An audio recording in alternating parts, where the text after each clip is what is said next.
Gay men are being rounded up and killed in Chechnya, and US officials seem to be turning a blind eye.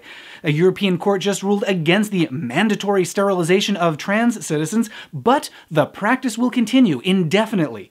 And same-sex couples just won new protections for adoption and also for housing in a case that could completely change how LGBT people can be thrown out of their homes nationwide. I'll have these stories and more this week on Weekly Debrief, a roundup of the week's top LGBT news stories and how they affect you. A few years back, a landlord in Colorado refused to rent a house to two moms and their kids because of the lesbian mom's unusual relationship.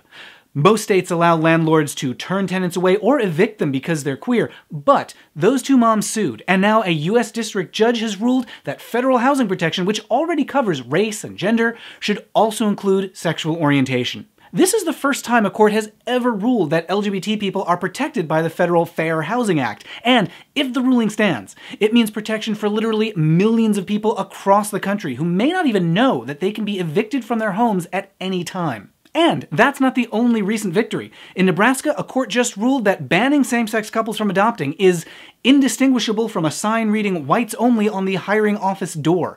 Nebraska was the only state in the country with a policy that prevented gay couples from adopting. State officials argued that they knew the policy was bad since it denies stable, loving homes to children, but they also said it didn't need to be overturned because they weren't enforcing it, an argument that makes no sense. Meanwhile, in North Carolina, 3 Republicans just filed a bill that would have forced the state to refuse marriage recognition for same-sex couples, in effect violating the US Supreme Court's marriage ruling. So, can those Republicans do that? No, of course they can't do that, so the bill lasted only a few hours before it was immediately shot down. Now, it's not as if North Carolina's reputation wasn't bad enough already. Lawmakers recently repealed a discriminatory bathroom law and hoped nobody would notice that they replaced it with a law that's even worse.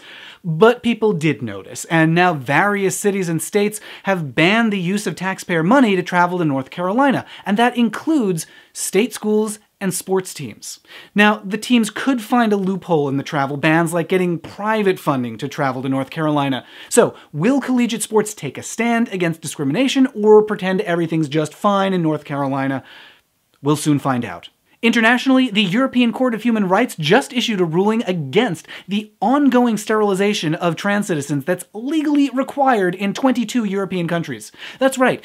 If trans people want their gender recognized by the government, they have to submit to state sterilization in countries like Switzerland and Finland and Greece and many others. Despite the ruling that this is an insane violation of human rights, these laws will remain in place because the Court of Human Rights has virtually no means of enforcement.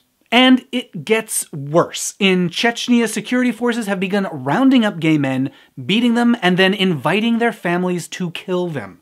It is a huge crisis, and this week Secretary of State Rex Tillerson went to Russia, which oversees Chechnya, to meet with Vladimir Putin.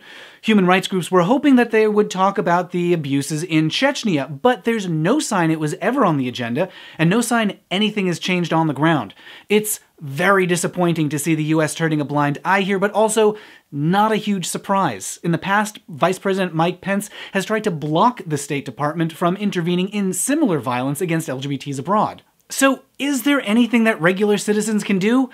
Yes. International pressure is going to be key to ending this crisis, but the State Department, or equivalent in your country, has to push Russia to intervene.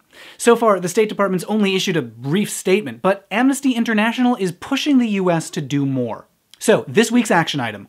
Part 1, sign Amnesty International's petition. I'll have a link in the description. So when Amnesty meets with the State Department, they can show that Americans and people around the world are demanding action. And part 2, share this video to spread the word about what's happening in Chechnya.